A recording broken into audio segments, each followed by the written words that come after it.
All right, the first example is looking at some claims by the Mars M&M folks, and it's what color is my M&Ms. So down at the bottom, we actually have the data. I guess someone went and looked this up on the internet, that the color of green M&Ms is 16%. So the proportion of green is 16%.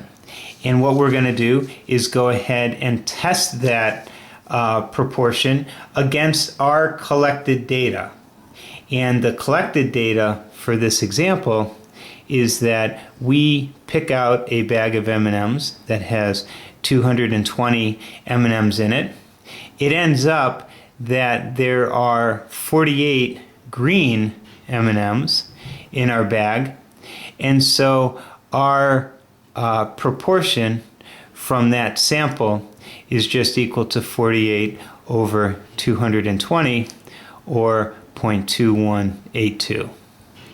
Now, what the problem is asking us to do is to see whether or not this proportion matches what the population proportion is, in essence. So we start with our null hypothesis that the global proportion is in fact equal to 0.16, and we compare that to the alternative, which is not equal to 0.16. So we want to look at the case of our sample proportion here and compare that to the population proportion.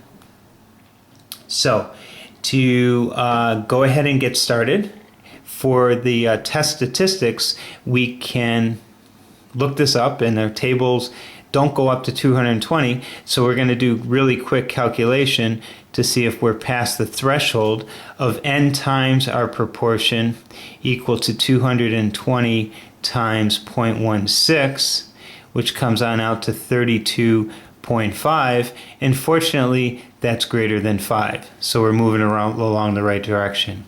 Similarly, we can check the other case where n times q, or 1 minus our proportion, is equal to 220 times 0.84, which is going to give us a value of 184.8.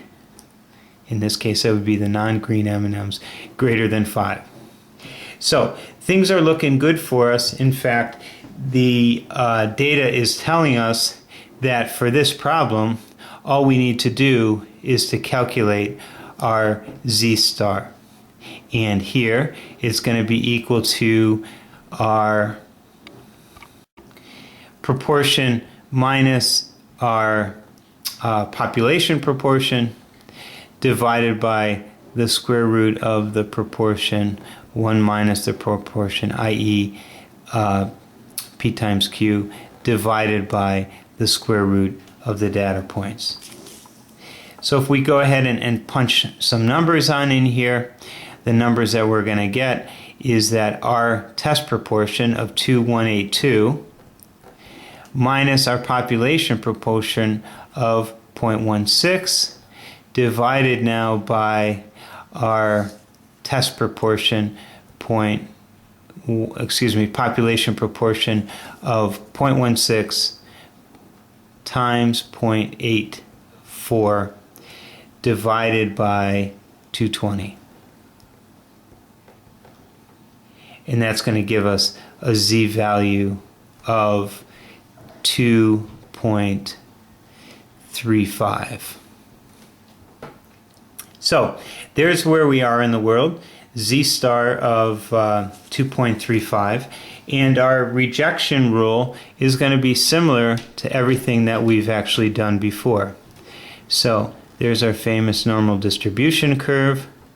Up in the data itself, it said use alpha equal to 0.01.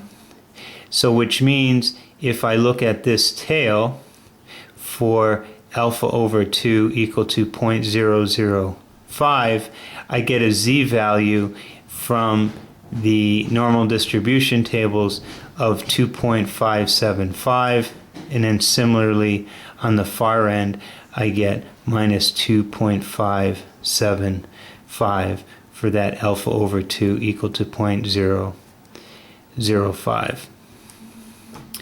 My z star from before is mapping out here at the value of 2.35. And so at this point, for a conclusion, we're going to come up to that we do not reject H0 because our collected data falls within where we would expect 99% of the data to actually occur. So that's where we are for the conclusion. If we want to go ahead and complete the problem, even though we've determined our results from right there, we can go ahead and calculate the p-value associated with z star equal to 2.35. So if we wanted to do that, the p-value is in fact equal to the probability that our data is going to be greater than 2.35. And if we look up this value in z in our normal distribution, we get 0.0094. And that's one side of the curve. So our p-value actually for a two-sided test is 2 times that value, or a p-value that comes on out to be 0.0188.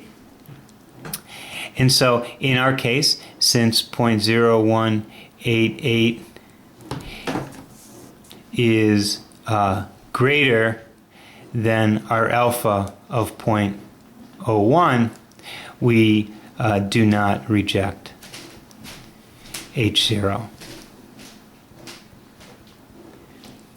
And so that's our example. So just summarizing it where we had come from, we've got our data. We go ahead and get our hypothesis. That by default is going to give us our null hypothesis.